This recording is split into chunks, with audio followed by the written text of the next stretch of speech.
عاودين على كيميتا بحال تاع مسكينة بحال تاع بيامة كضربكم على الشعر. انا كلشي فاش كيتلقاني كنقول واو الكاميرا حاضراك، فاش تلقيت ديك كيميتا بحال شي صفر رجله دايره العقر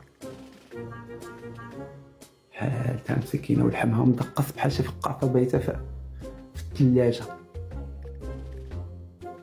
ودوك البزاز المرة يبانو مرة يغبروا، ما كنفهم فيهم حتى قلبة. نهار جاي بزاز لا منفوخين، نهار جاي كنمشي كنقول تما كي كتنفخ بحال اللي فخير باغدانوف، راسها كبير راسها قداك.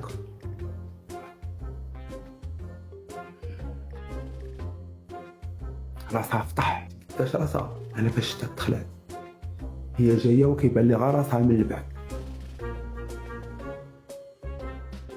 ما شتي مشينا انا وياها لواحد العرس، واحد الزعما عرضنا ومعلم عباد الله، وهي ما كانتش لابسه حوايجها، ماشي ما كانتش لابسه حوايجها، لابسه واحد الكسوه بيضاء ومعها سترينغ وكتبان مزدك هذا. وصلنا لذاك العرس دخلنا في الاول استقبلونا بقاو كيقولوا لنا مرحبا بكم، وحنا شطحنا 5 دقائق. ناضت هي كتشطح مع لاطاي وداك الشيء.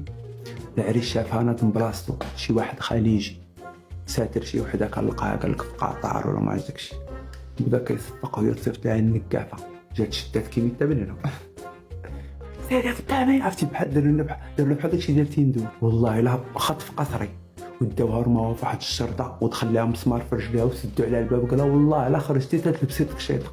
هي تبكي وحنايا جراو علينا برا، انا وواحد اختها كانت معانا، جراو علينا برا وحنا بقينا برا وهي بقات لداخل قالها والله الا خرجتي. عرفتي شي نص ساعه باش خرجوها وحنا برا كانوا بغاو يضربونا كيغوتوا علينا، شكون جابكم عندنا، واش هذا كاباري ولا عرس، واش هادي. عرفتي داروا لنا المندبه كبيره والميت فار تقولي جاي الجامع. ندمونا يا اختي تندم. انا ما قالوا لي والو في الحقيقه، هي اللي عيقوا عليها.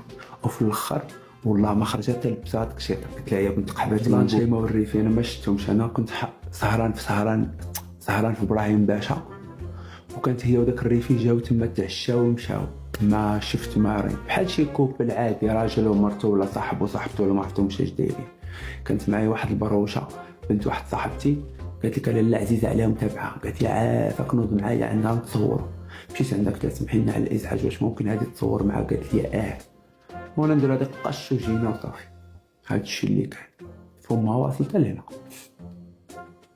فمها كيبسطها من الحمونيه هذا ما فيهاش مقرمله قهويه بحال كنسكين والتفتف. عاودينا على فصاد كيميتا كيلو وريضه من اجمل الوجوه اللي شفت.